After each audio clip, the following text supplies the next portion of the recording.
गौसे आजम शहबाज लामकानी मुहियुद्दीन अमीर अब्दुल कादिर जीलानी हसनी ऐं हुसैनी हिकड़ो वडो कीमती जुब्बो पाए जेको उन वक्त में उन जुब्बे मुबारक जी कीमत 1 लख रुपया है। अल्लाह देव त भलो भी पायो। हाँ अल्लाह देव त भले का भली शे भी पायो। इहा बि रब जे नेमत जो इज़हार आहे। उन वक्त में जेका गौसे आजम के चप्पल मुबारक पातल उन्हनि चप्पलन के भी जवाहर ऐं मोतीअ जा दाणा लगल हा। चो सुभान अल्लाह।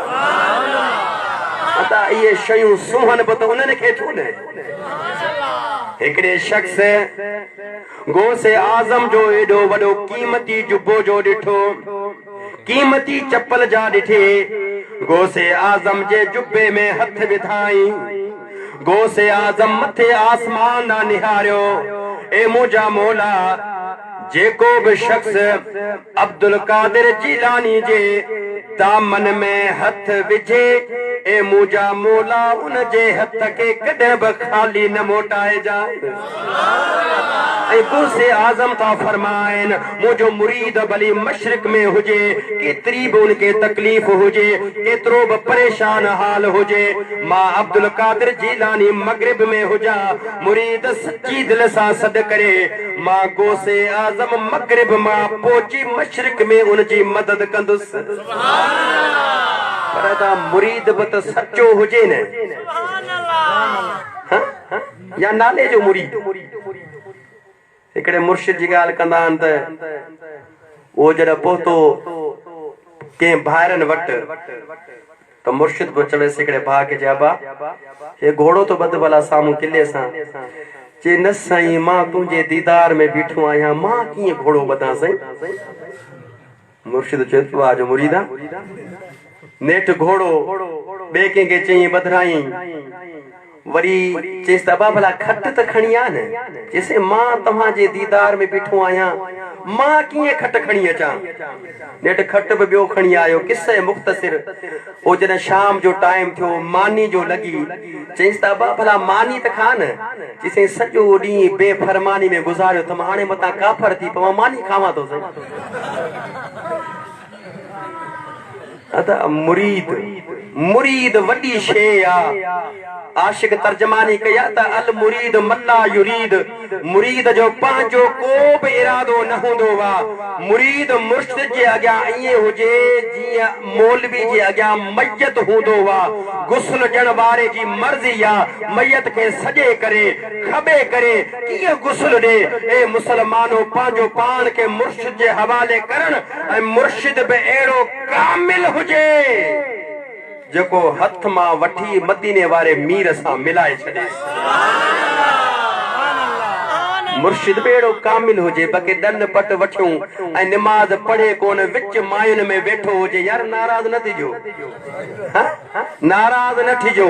ए मुसलमानो केतिरो वॾो पर्दे जो हुक्म आ। मां मञा थो दिलबर हबीब जी मुबारक हदीस आ।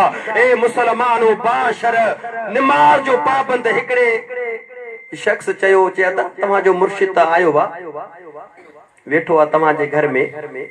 हे बेपारी जी आज़ान आई, व्यापारी जी आज़ान आई, सिजलथे जी आज़ान आई, निमाज़ ही कोन थो पढ़े। चरिया असांजो मुर्शिद निमाज़ मदीने में पढ़ंदो आ। असांजो मुर्शिद निमाज़ मदीने में पढ़ंदो आ। चई अबा जेकॾहिं निमाज़ मदीने में पढ़ंदो आ त पोइ मानी भी मदीने खां तव्हांजो मानी कई उते मदीने वारे साईं वटि कहिड़ी खोटी आ। त दोस्तो मुर्शिद जे मकाम के समझो, मुर्शिद जे मर्तबे के समझो। मुर्शिद दींदा हन, वठंदा नाहिन। मुर्शिद मुरीदन जी मदद कंदा हन। गौसे आजम, गौसे आजम वरी छिड़ी विंदासीं, वरी ड्रिगो थी विंदुसि। सुभान अल्लाह, सुभान अल्लाह। एक गैर मुस्लिम औरत गौसे आजम सां वॾो इत्काद उन औरत जे मथां एक अधड़ मुसलमान एक अधड़ मुसलमान उन औरत जे मथा आशिक थी पियो। औरत गैर मुस्लिम हुजे, उन मुसलमान अज दिसो था असा जे मुआशरे में अल्लाह से माफी दे। अज हर गुनाह असा मुसलमानन में अची चुको वा। शल अल्लाह ताला तवाई असा के ए मुसलमानो चंगन अमलन करण जी तौफीक अता फरमाए। अर्ज पे कयम तो वो मुसलमान इन वच में हुयो त किथे मुखे मौको मिले तो मां पांजो मुहकारो कया।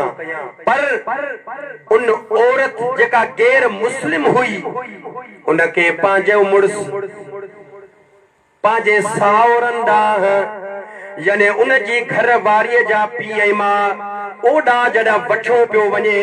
मुसलमानो वज जो मुसलमान अदड़ मुसलमान उन वज जो डिठो पोया घोड़ो डोड़ाई वो पैदल पिया वजन। उन गैर मुस्लिम के चई जे पंध था वञो मुखे घोड़ो बि आहे मां तो तव्हां खे खणी हला। तो उन गैर मुस्लिम मर्द समझी वयो हिनजे नियत में खलल आ, हिनजी नियत सही कान थी लगे। ए मुसलमानो वे चढ़न जे लाइ तैयार कोन हा। बिल आखिर किस्से मुख्तसिर किस्सो तो तमाम घणो तवील आ। उन जो मुड़स बि वेठो, घर वारी बि वेठी, तलवार कढी। पर उन चढ़न जे वक्त उन औरत चेस त असां तोसां वेहूं था पर जामिन दे। जंगल में बीठा आहियूं हिते केर जामिन जिन जामिन वो बि तमाम मुसलमानन जो पीर केर जे पीरन जो पीर दादरो दस्तगीर मुखे जामिन दे।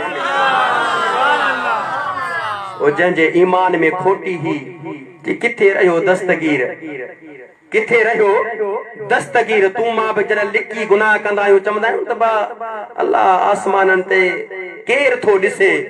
मुसलमानो ख़ुदा जो खौफ कंदा कयो, कहारी जी कोरट खां डिजंदा कयो, कब्र जो अजाब, क़यामत जो अजाब। ए मुसलमानो खुदा जो खौफ कंदा कयो। किस्से मुख्तसिर उन मुसलमान जे दिल में बेमानी है। उन बिनी के खयाई रस्ते ते हली तलवार कढे उन गैर मुस्लिम जो सिर दड़ खां धार करे छजाई। उहा औरत ज़ारो कतार रोए पई, पोइते निहारींदी पई हले। मुसलमान पियो चवेस तुझे मुड़स के तमाम मारे छड़ियो वा, हाणे पोइते केने थी दिसी केने ते निहारी। उहा औरत गैर मुस्लिम थी चवे वाकई मुझो मुड़स तो मरी वयो वा, पर मां सोचा थी जामिन छो देर कई आ। अल्लाह जी इज्जत जो कसमा मुसलमानो ये लफ्ज चवण जी अञा देर है। जोरदार वडी स्पीड सा एकड़े घोड़े ते हसीनो जमील एक नौजवान पोतो वा। तलवार जो हई मुसलमान जी सिसी धड़का धार करे।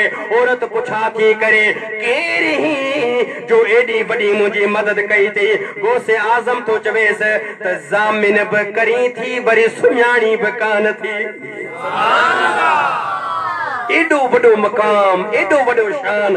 गोसे आजम तो फरमाए त अल्लाह ताला इन पूरी कायनात के मां इए थो दिसा जी सरे जो दाड़ो मुझ तरिये ते हूंदो वा। अदा इहो मकाम आ गोसे आजम जो। तो मदीने वाले साईं जो छा मकाम हूंदो। उम्मती खे ईज़ाब अचे हित पाण मदीने पुकारे जिए चमाए मुझा उम्मती तोखे केड़ो थो रंज रोवारे। है अथवते अबे आई अम्मा खां ज्यादा उते इंतजार बुरन सा भलायो न जो केडो बुरद बार चो सुभान अल्लाह। अल्लामा इकबाल जे बेत सां पंहिंजी गुफ्तगू के खत्म तो कया त किसी दर्दमंद के काम आ किसी डूबते को उछाल दे ये निगाह मस्त की मस्तियां किसी बदनसीब पे डाल दे। वाखिर दावाना अल्हम्दुलिल्लाहि रब्बिल आलमीन। एक मर्तबा अलहम्द 3 दफा कुल शरीफ ऐं अव्वल आखिर दुरूद शरीफ पढ़ो त ईसाल सवाब जे लाइ दुआ। बिस्मिल्लाह।